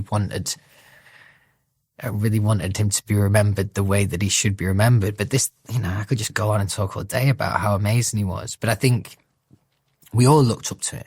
If we were, I don't think I would have been brave enough to say at that age when I was in the band. I think I would have had too much pride. But we all looked up to him massively for like the reasons that I just stated. He was vastly experienced before any of us had done anything. He was also like the safest pair of hands, like in every sense of the word. So like vocally, interview, music video, like whatever it would be, and he'd be like working and doing it, like he would always be the safest pair of hands, where maybe if me and say in the back, like either smoking a joint or doing something stupid, Liam would always have his eye on the ball, which ironically created more space for when you've got someone who's willing to pick up the pieces and you've got young lads don't reflect and go, oh, I can see he's picking up a lot of the pieces, I'm going to do a bit more for him. well, no, you just see that. Like, my role in the band might have been to be disruptive and have conversations with record labels and or management or whoever. And that was for me to be disruptive and go against the grain. Liam's role was the opposite, but equally, if not more important, to just keep everything going, you know, and be that safe pair of hands of keeping everything in check. That's why from like a very young age, like he was called like the sensible one of the band, which I also don't think will have done him loads of favours mentally either. He was wildly misunderstood. Big time, man. Big time. And oftentimes people maliciously misunderstood him, which was hard. You know, it's hard. I don't know if I have the right words for this, but if you knew Liam Payne and then you went on the internet and saw the way that he was described when, you know, certain moments in press, there was that interview he did in LA and things like that. Yeah.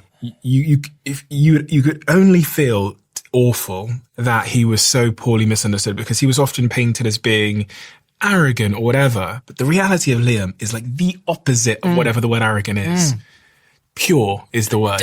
Really nice way of describing him like that.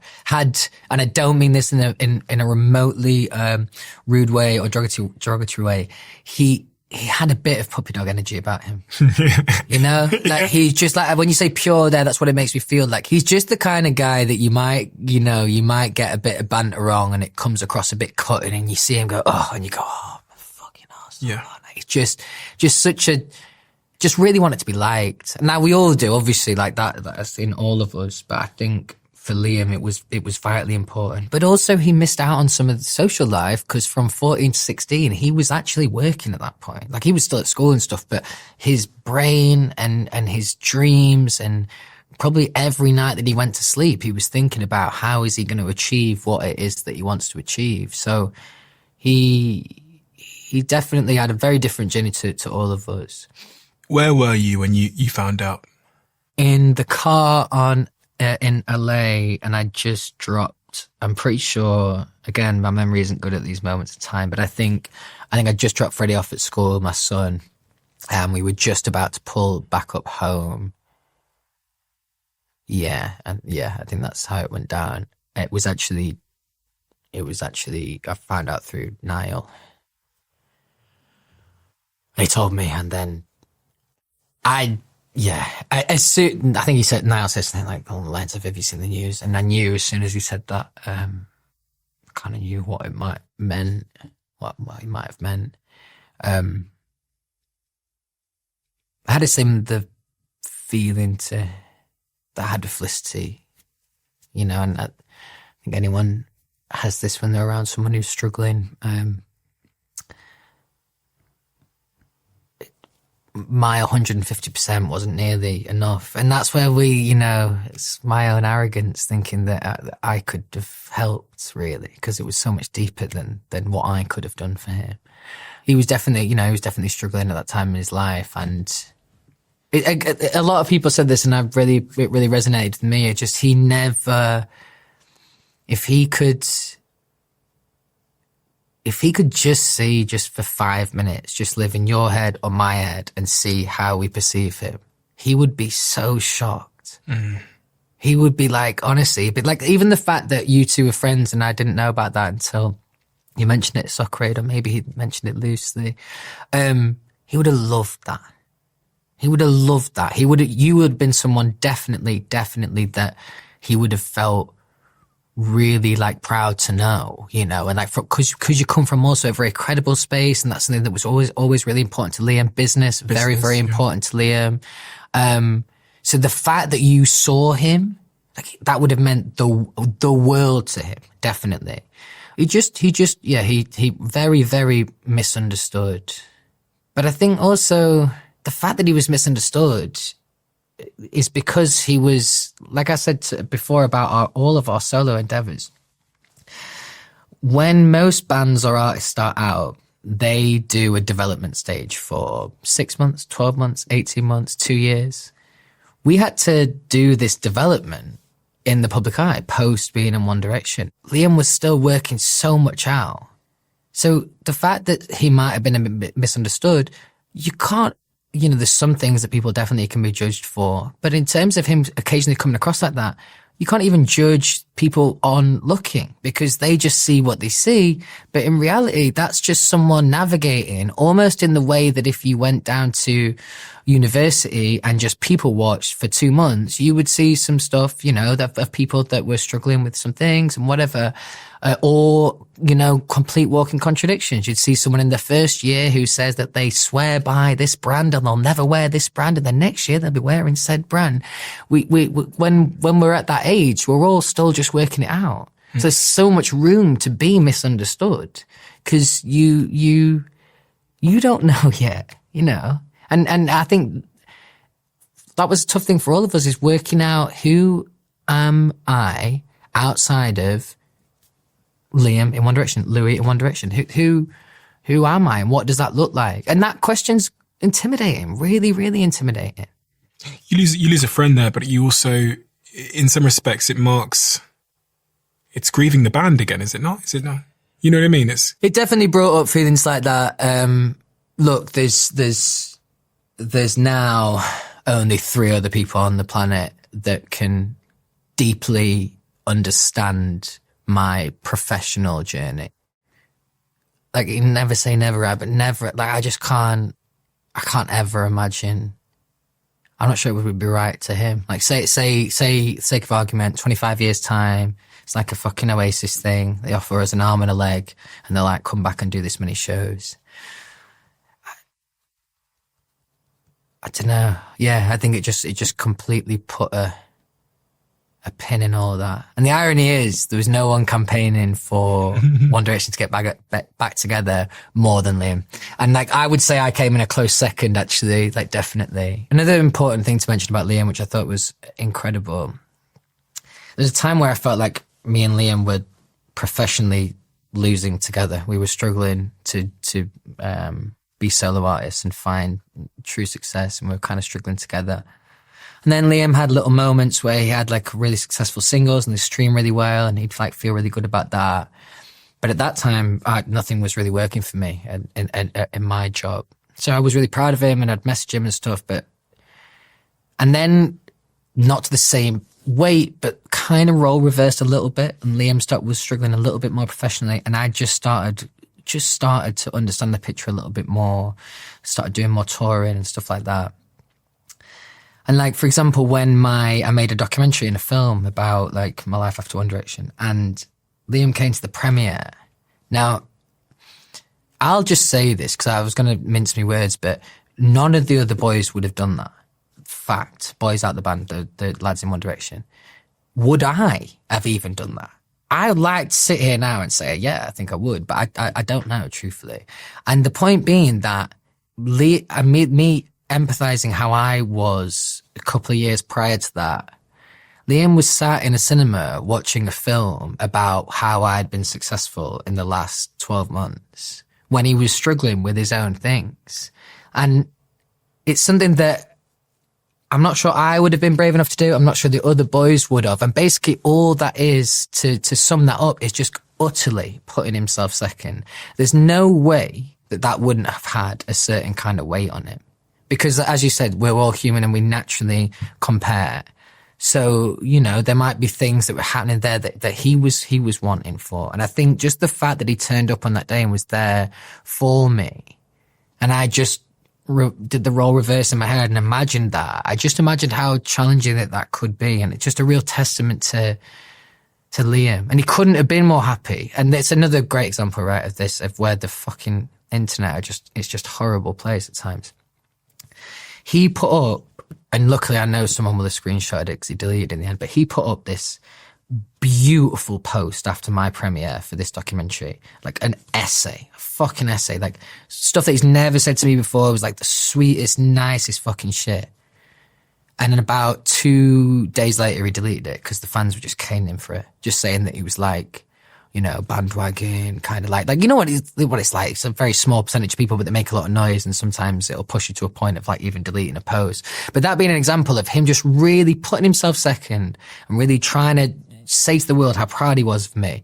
And the end goal was more ridicule. And the same happened right when he was in Argentina. He was there watching Niall perform, and there was lots of similar narrative around his appearance there. And all I would say in any regard like that, not just Liam, in any person like that, after you judge, because sometimes it's human nature to judge, after you judge, just give those things just a little bit more thought. So take the tour thing, for example, and he's at the tour show and people were making comments of how much he was loving the attention.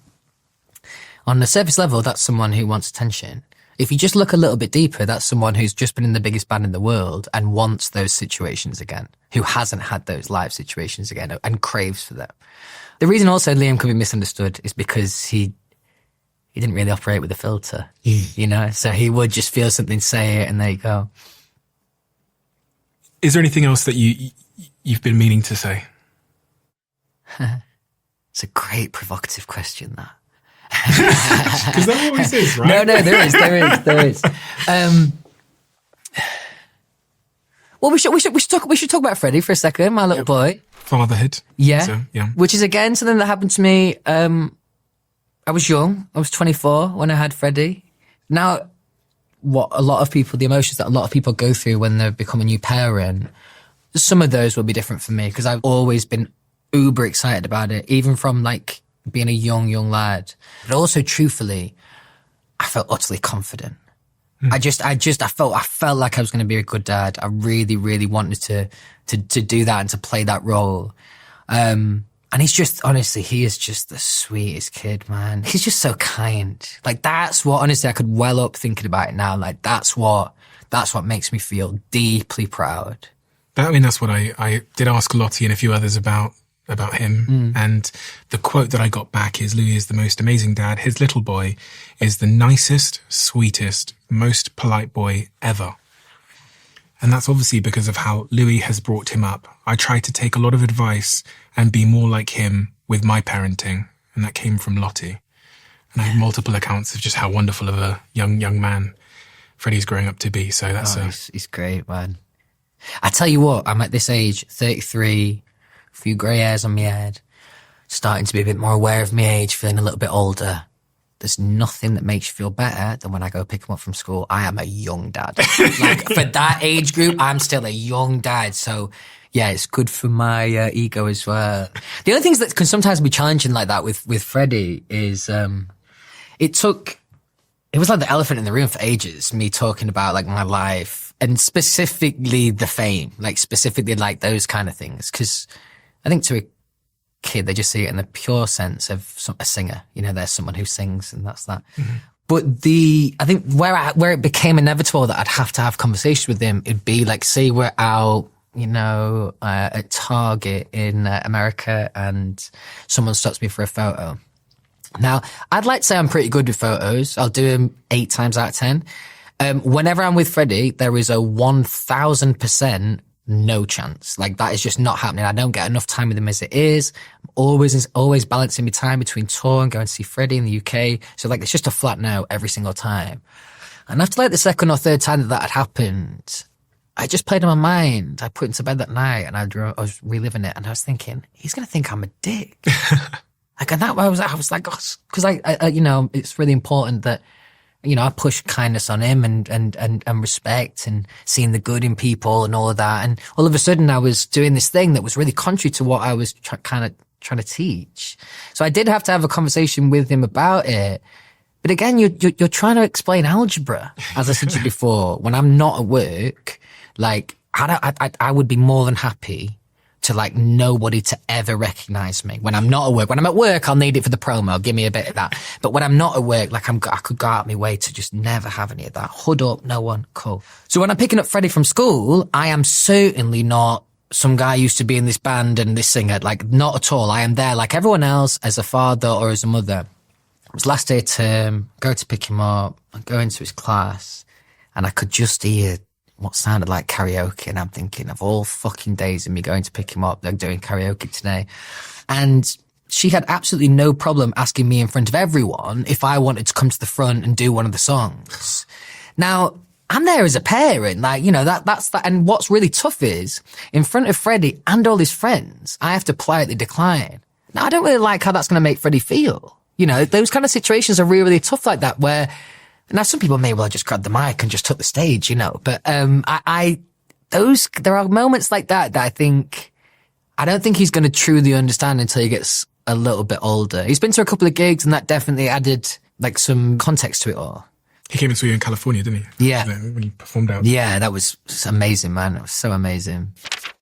I did something at 24 years old that has had a profound impact on my life. I set myself the challenge of posting every single day on my social media channels. And at the time, I was doing it to grow my following, but it had this profound impact on my life, and two remarkable things happened when I did that. I managed to learn faster because every single day I'm capturing what is happening to me and trying to distill it down into something that I can share with the world. But more remarkably, it led me to building a following of many millions of people, and that's the basis that I used to launch the Diary of a CEO. And that's why I want to tell you about our sponsor today, Adobe Express. They are the platform that I use to make all the posts across my LinkedIn and across my Instagram. It's a couple of clicks and you don't need to be an expert. And that is why I love using it, because I'm not an expert in graphic design. It's accessible to use for all of us, even if we don't have the technical prowess to design great things. So if you want to start compounding both your reach and your knowledge like I did at 24 years old, then head to adobe.ly/Stephen and get started with Adobe Express. That's adobe.ly/Stephen. I guess we should talk about the music. Yeah. Which I'm very excited to talk about. So you've been working on this album. And I think what's the important context we've had is I'm curious to know how much everything we've talked about today and the season of life that you've arrived at 33, you're now in love as well. Your girlfriend is set out there. From all the people I spoke to, you're very smitten. I think your friend from back home described you as being whipped. Was that Nizam? Yeah. Sounds like him. That's funny. And you went Instagram official. Yeah. I saw that post. New territory for me, all that. Yeah, I'm learning on the job. How does that all weave into the music, and how is the music different this time around? Like, what are you thinking going into the studio? Do you know, all those things are so relevant. They are, like, you know, personal life and how happy you are and fulfilled and content. All those things, of course, play into the record, definitely. I think because of, you know, a lot of the conversation we've just had, there's been a certain kind of weight to the music before now. Like I said, I wrote that song about my mum called Two of Us. And there's just a certain, I could imagine, you know, listening to my first record, like I'd be pretty exhausted after listening to it emotionally. It's like, fucking hell, just put in a couple of nice, happy, fun songs, you know. But it wasn't true to me at that time. So like, I think now I feel in a comfortable place to be like positive and like happy and confident. You know, that's one thing I was thinking about with this record is like my intention is just to maybe feel good. I know that's a really cliche and like obvious thing to say, but I'm not sure some of my other music did that. It made you feel, it was honest, it was painful at times, but it didn't feel that good. So I think now I've got this almost like a new sense of life, a new sense of happiness and purpose and fulfillment, all of those things. But also it's something like the older I get, the more hippie I can get on these kind of ideas. And if I would use an analogy, on the last two records, I had a very small palette of paint of the colours I was choosing from. And a lot of them were kind of darker colours. Whereas on this record, it feels like the palette is a lot deeper. There is a lot more to say, but there's a lot more colour on there as well. That makes me feel really good because that I must feel good to make that record. You can't fake shit like that, or at least I can't anyway. And how much does love come into all of this? As I said, I'm like deeply romantic person. It's also easy to be romantic when you're a creative. You know, those two things are just, they're tight.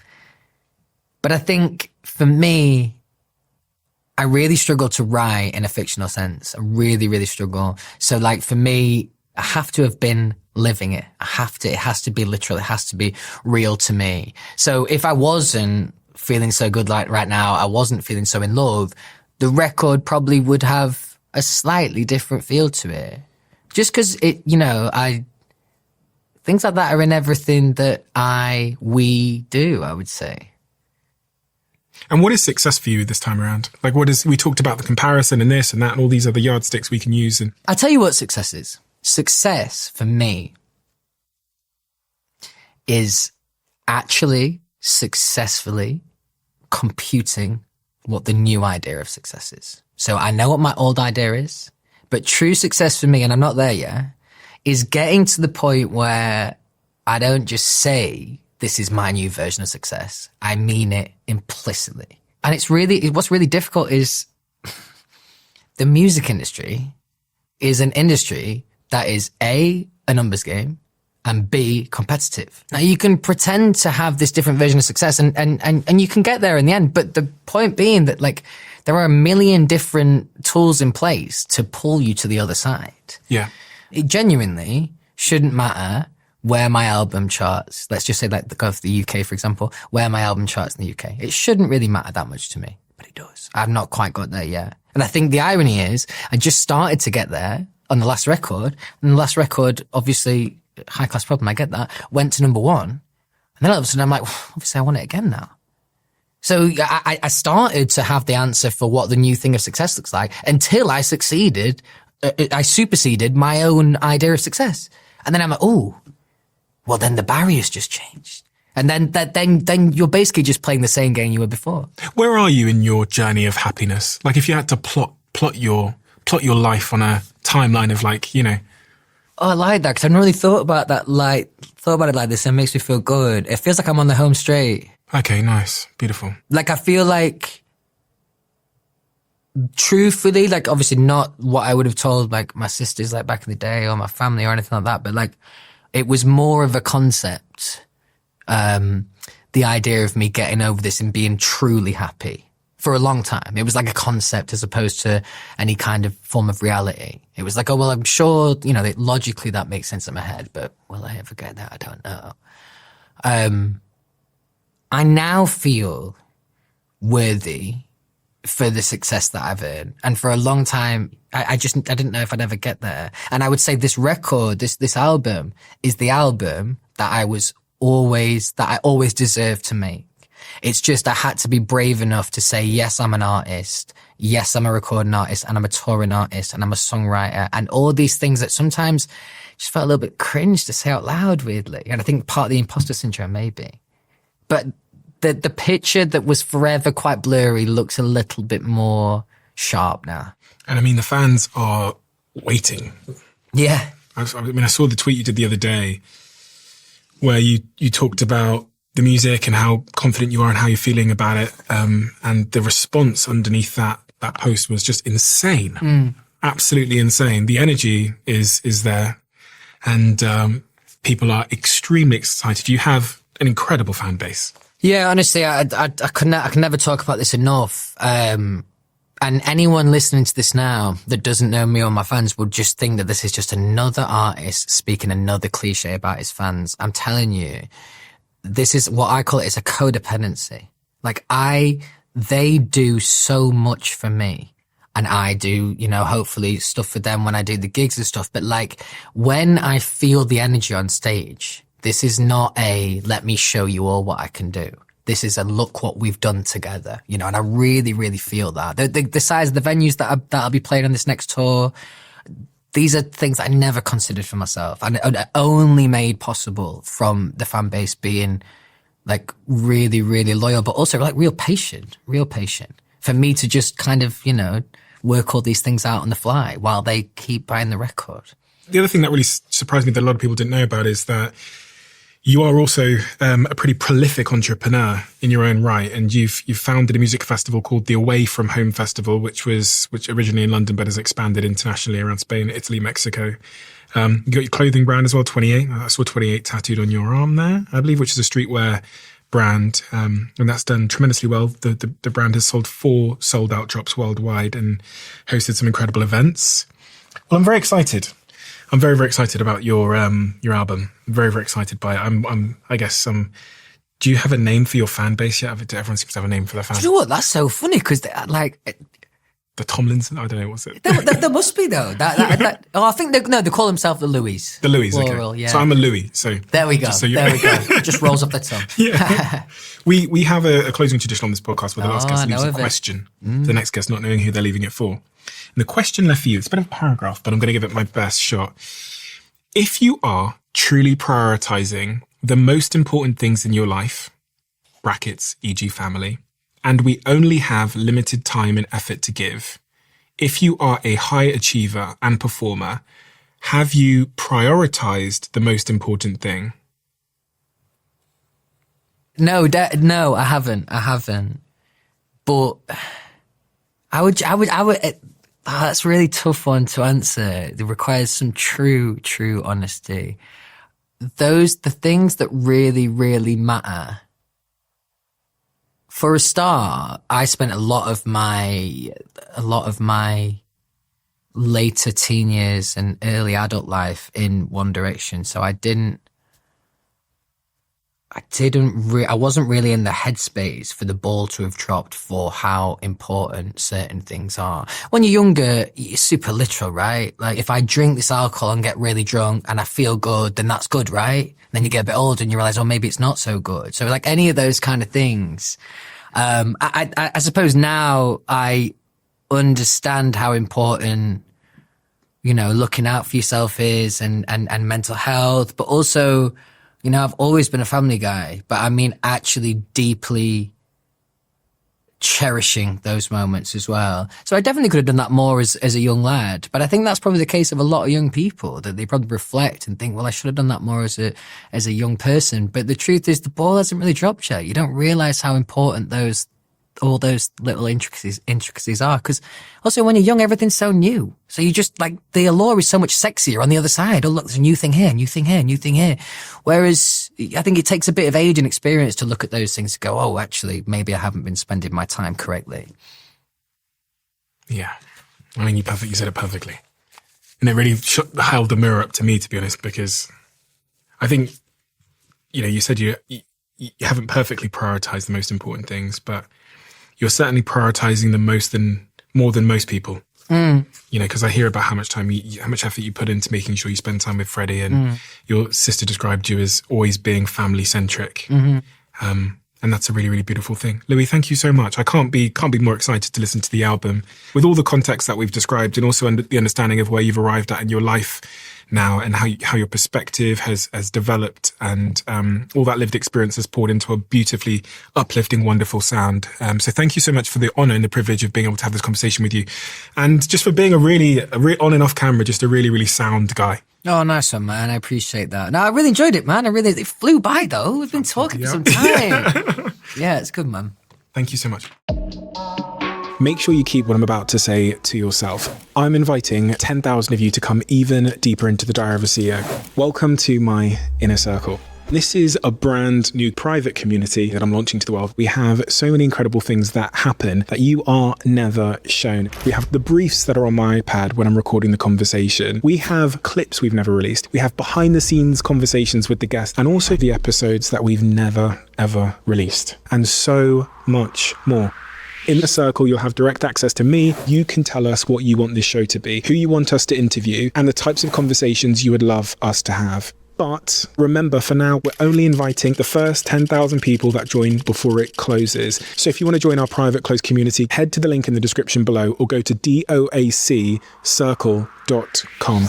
I will speak to you there. This has always blown my mind a little bit. 53% of you that listen to this show regularly haven't yet subscribed to this show.